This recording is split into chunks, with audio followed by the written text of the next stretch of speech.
Hello friends, नमस्कार। देखिए, लोकसभा चुनाव का प्रचार अब शुरू हो गया है और पार्टियां अब जगह जगह अपनी मीटिंग कर रही हैं। तो अब आप लोगों ने एक चीज़ बहुत सुन रहे हैं, आप लोग खासतौर से ये कांग्रेसी, कम्युनिस्ट पार्टी, आम आदमी पार्टी और पंजाब की पार्टी और पार्टियां जो हैं, तृणमूल कांग्रेस, समाजवादी पार्टी, सारे लोग से एक चीज आप बहुत सुन रहे होंगे कि अगर इस बार बीजेपी जीत गई इलेक्शन तो संविधान खत्म हो जाएगा, हमारे देश का कॉन्स्टिट्यूशन अमेंड हो जाएगा, खत्म हो जाएगा। अब इनको ये समझ में नहीं आता कि देश का कॉन्स्टिट्यूशन खत्म करना कोई मजाक है।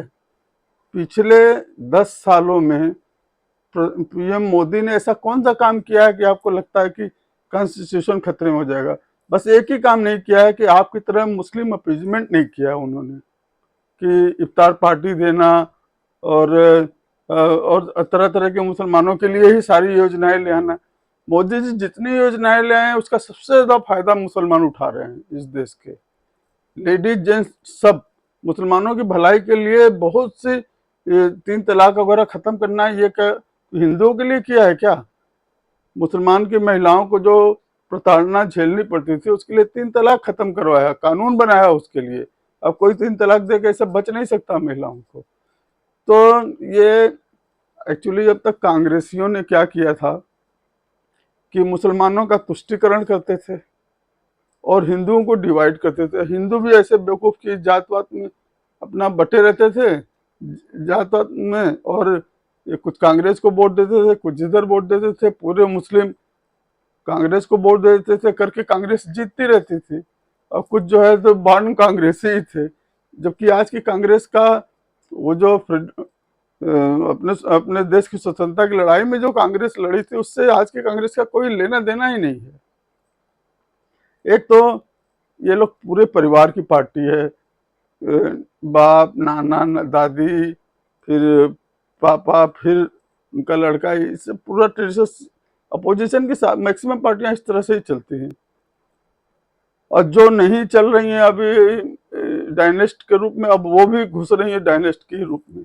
अभी देखिए, केजरीवाल का अगर आज बस चले तो जेल में है बंद, लेकिन आज बस चले तो सुनीता केजरीवाल को सीधे चीफ मिनिस्टर बना दे।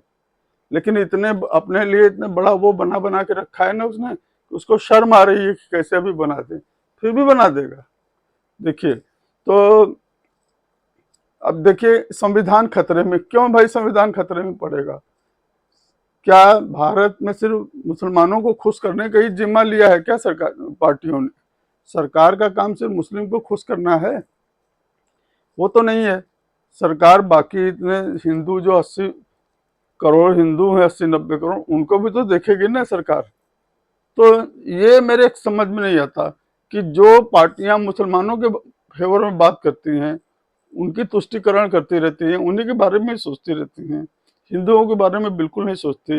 हिंदू पार्टियों में यादव है तो यादव को लेके चल रहा है, और सारे यादव भी ऐसे हैं कि बस मुलायम सिंह यादव ने भले कुछ नहीं दिया लेकिन यादव है। तो इसी तरह लालू यादव का है कि वहाँ के यादव, सुनिए बात उनकी, जो बिहार के यादव हैं, सिर्फ तेजस्वी यादव है तो मतलब यादव उनके साथ रहेंगे।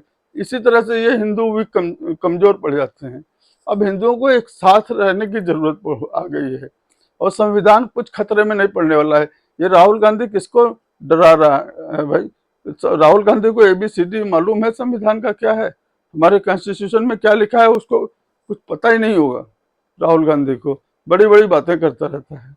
तो बीजेपी से क्या सोचता है कि पीएम मोदी जो है या योगी क्या मुसलमानों की आरती उतारेंगे क्या? वो लोग वो वो उनको 100 करोड़ हिंदुओं के लिए कुछ नहीं करना है।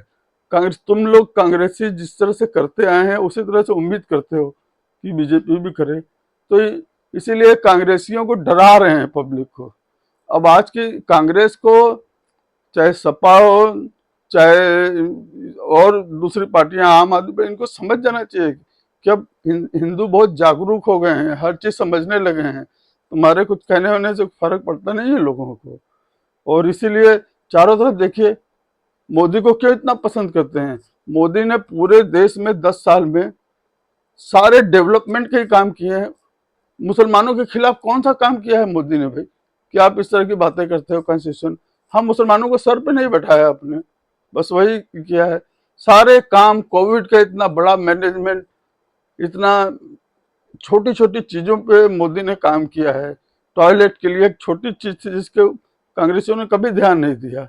लोगों को गैस का चूल्हा, अब कांग्रेसी बोलते हैं कि गैस का चूल्हा तो बाद में, अरे भाई तो क्या करेंगे, बाकी लोग को नहीं देखना है क्या? गैस का चूल्हा तो दिया ना फ्री में, गैस सिलेंडर तो दिया ना फ्री में।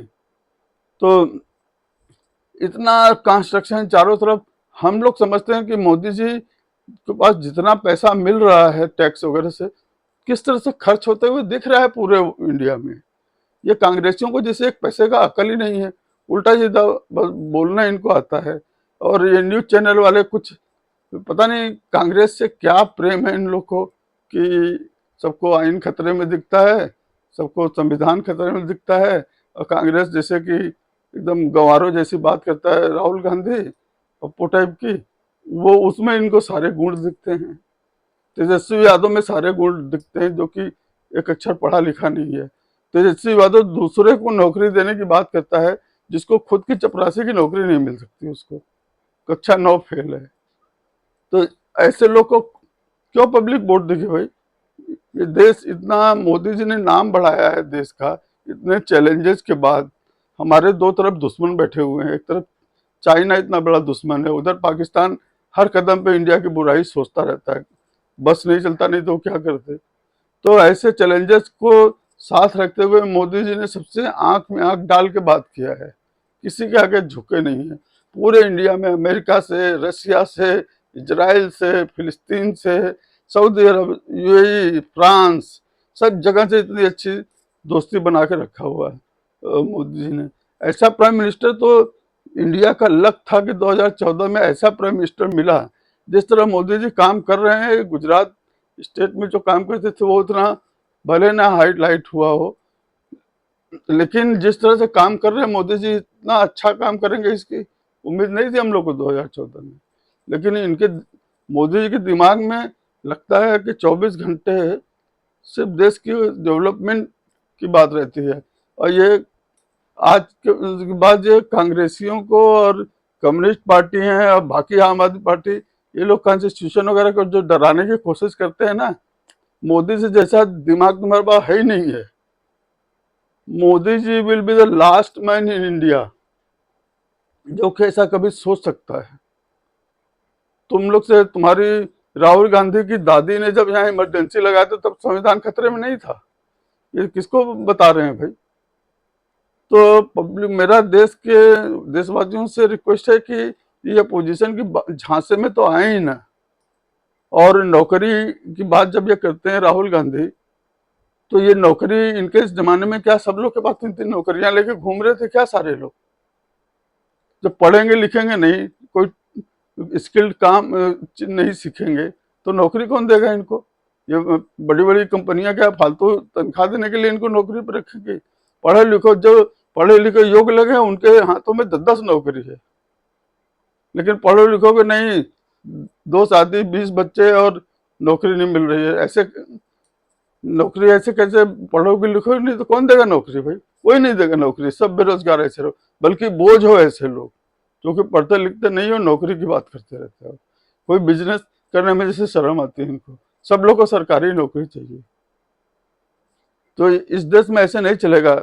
मोदी जी के खिलाफ बोलने लायक है ही नहीं है कोई अपोजिशन की पार्टी, और इनके बोलने से पब्लिक के ऊपर फर्क भी नहीं पड़ता है। देखिएगा आप, धीरे धीरे साउथ इंडिया के पब्लिक के दिमाग में भी बातें सब आ रही हैं धीरे धीरे, और वहां भी देखिए बीजेपी डंका बजाएगी। फ्रेंड्स, यही रिक्वेस्ट है कि अपोजिशन की पार्टियों के झांसे में बिल्कुल मत आइए। कोई संविधान को खतरा नहीं है, कोई कॉन्स्टिट्यूशन को खतरा नहीं है। ये सभी बकवास करते रहते हैं अपोजिशन के लिए। ये मोदी जी को भरपूर वोट दीजिए, बहुत जरूरत है इनकी इस देश को। Friends, thank you very much. Please like, share and subscribe my channel. नमस्कार।